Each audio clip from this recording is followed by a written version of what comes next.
waxaanu mahadnaqaynaa ilaahay alxamdulillahi rabbil caalamiin degmada lagu hayaa idin horreysiiyo sidaa uu soo dhajiyo komishanka doorashooyinka ee degmada lagu haya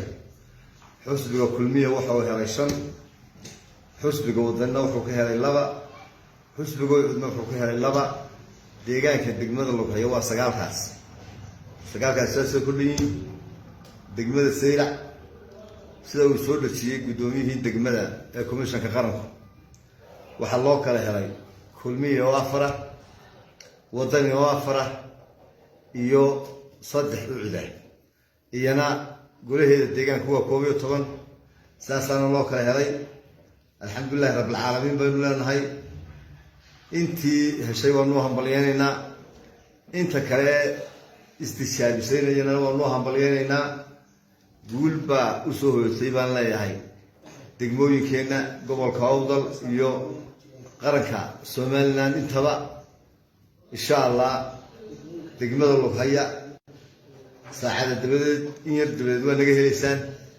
degmada Booramo way tiro badnayd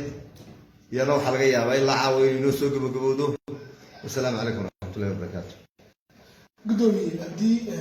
su'aalaha ka weydiino komishanka ma isku socotaan arrinkan hadda adiga warbaahinta u soo bandhigayso هذا روح كوميشن كل شيء ما نقول شغلنا أنا وفرقنا في ملك وقام كوطري قام في كوميشن كم نقول شغلنا بدنا نقول ولا نما كذا كان يقول شيء وبراكم وايد واحد قصور معها نتيجة دي أي صوص صار كوميشن كتان الكوميشن كهاي ما يشي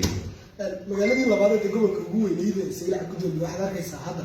نحس دي ثلاث دلك هاي ملك كوجو رئيسين كوجو بري تصميم نهين هذا احتمال هذا كان من يسحس بالقومية حملين سلام كياه وقلق كهبينكي تاو إحنا كنت جواب مرة صور لما استلمتها إن شاء الله أفريا هذا دقموين كل كهلاء وتروض اللي قد بنديتهم لكن بدقموين كلامها أنا أتوقع إنه قلنا سمك الناس هو ذكبوا إن شاء الله كل قلنا للرجال يا دقموين كبكي يبور ما إن نتيجة رعا صباح والله دقموش كنت عندي كنت تسأل أنا وحن فينا إنك ما تكلم كتنبه إن إسكسو جبوا هو حن كوميشن كسبوا إنه